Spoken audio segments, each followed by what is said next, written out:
If you've been watching other videos in this series or reading The Secret Formula, then you're already familiar with the tropes that show up time and again in evil real estate developer movies. Up to now, we've been talking about these tropes in ones and twos. Watch one of these movies, though, and you're not going to find just one or two. You're going to find yourself caught under an avalanche of tropes, which, taken all together, will make it impossible not to form a terrible opinion of real estate developers. To put these tropes in perspective, let's take a look at how they all come together in a single film. And what better film to choose than one of the most intensely anti-developer movies out there? Hey Arnold! The movie! In this video, we'll be referring to a lot of the tropes we've covered throughout the series. So, to get the most out of it, we recommend you check out some of the other videos first, or, better yet, read the book. Now, assuming you've done that, or if you just have the kind of charming, carefree attitude that a movie developer could only dream of, let's see what this cartoon children's movie can teach us about our profession.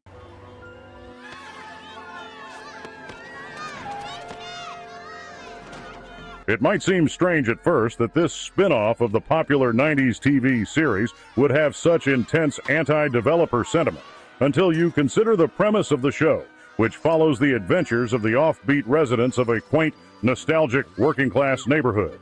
Evil movie developers want to eat communities like this for breakfast. So, really, what bigger threat could they face?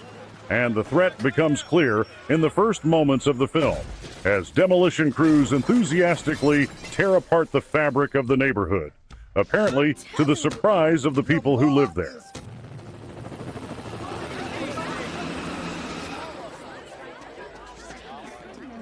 Mr. Green, what's going on? It's Shaq. He wants to buy up the whole neighborhood so he can knock it down and put up a fancy mall. Most of the neighborhood seems to have been in the dark about the development until now, finding out about it for the first time on the news. A classic movie developer technique, although you can hardly blame the real estate developer for wanting to keep his project quiet. Because he's not talking about adaptive reuse or plopping a Starbucks on the vacant lot on the corner. He's talking about demolishing the entire neighborhood to make room for a gigantic shopping center, named after himself, of course. A project so offensive and so monstrous, it's only through corrupt political connections that it got approved in the first place.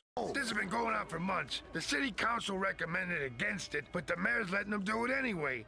I never figured he could pull it off. Oh, the injustice. No wonder people are so worked up. Not only is this imaginary situation unfair, it's also a prime example of how a real estate developer's outreach strategy can backfire, since it creates the perfect environment for the community to come together and start organizing. We should do something. Yeah, but what can we do? We can refuse to sell our houses. We'll all sign a petition. Yeah, let everybody know that this is our neighborhood, and we're not going to give it up without a fight. Let's go back to the real estate developer himself for a moment, a hulking, imposing figure with a sort of evil, vampire-like charm about him.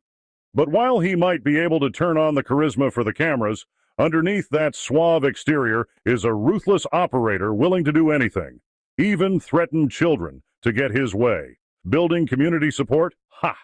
There are only two things he cares about: getting his sleazy lackeys to trick key stakeholders into signing over their property, and crushing community opposition that could potentially jeopardize his plans. It's called Blockapalooza, a last-ditch effort to save a forgotten neighborhood from the wrecking ball. A classic story of the little guy pitted against the corporate giant. Yes, it is a classic David and Goliath story. And, unfortunately for this Philistine, he's facing the most menacing foe known to developer kind. A ragtag band of children and their kooky working-class community, an unstoppable force that no movie developer has ever been able to withstand. Why are they so motivated to take him down? Well, for one thing, they're up against the clock. And we all know how deadlines can make us more productive. But it's really all about the history people have with the neighborhood. They're just too invested in the community as it is to ever let it change. Don't you care that every building from 33rd to 39th Street is going to be demolished? 33rd to 39th Street? That's right. Hey, that's where Mona lives. Hang on to your goodies, kids. We got a neighborhood to save. I've been going to Dolly's every day for 30 years. I don't think I could get through a morning without them. How can they tear down an institution like Dolly's? That's just savage. I know. But hey, what can you do? Right. Quick! Get Progress on the phone. Tell it to wait, because this old man loves his crullers. But this neighborhood isn't just old. In this case, it actually does have some kind of historical legacy, which nobody knew or cared about until they thought it could help them stop the project. The real estate developer knows this and lies through his teeth to block the hero's efforts to bring it to light. I promise you, if there was such a document, I would never go through with my plan. What do you think? Do you think he has the document?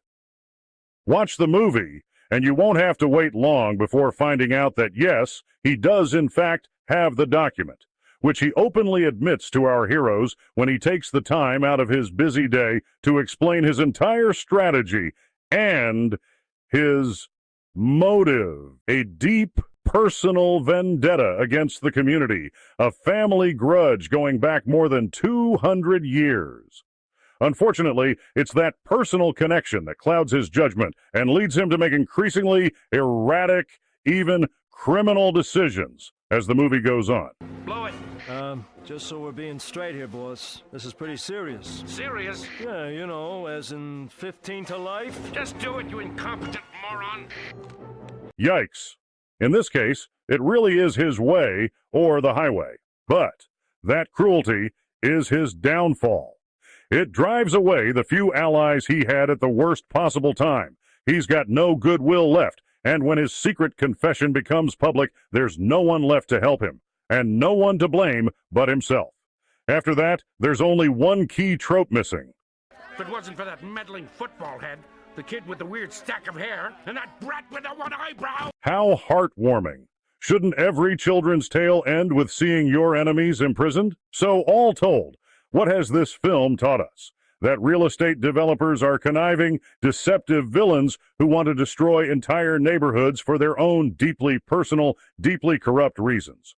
But neighborhoods can fight back, even, or especially, if they're unsophisticated and overmatched, as long as they stick together and never give up, and maybe plant a few tons of dynamite for good measure, they'll be able to keep their crumbling, unremarkable community exactly the way it is. Which, of course, is exactly how it should be. There's clearly a lot going on in this 75-minute kids movie, and there's even more nuance there that we can't get to in this short video. You should watch the film for yourself to really get the full picture. Seriously, because for real estate developers who genuinely want to improve their practice, it's essential to understand the mindset of the people you're engaging with. And it's films like this that have done so much to shape how people think about you. So, if you want to learn more about these tropes and how their lessons could inform your practice, check out The Secret Formula and find a comprehensive approach to addressing communities and winning more approvals in less time. It's time for a new world. Out with the old, in with the new. I have seen the future.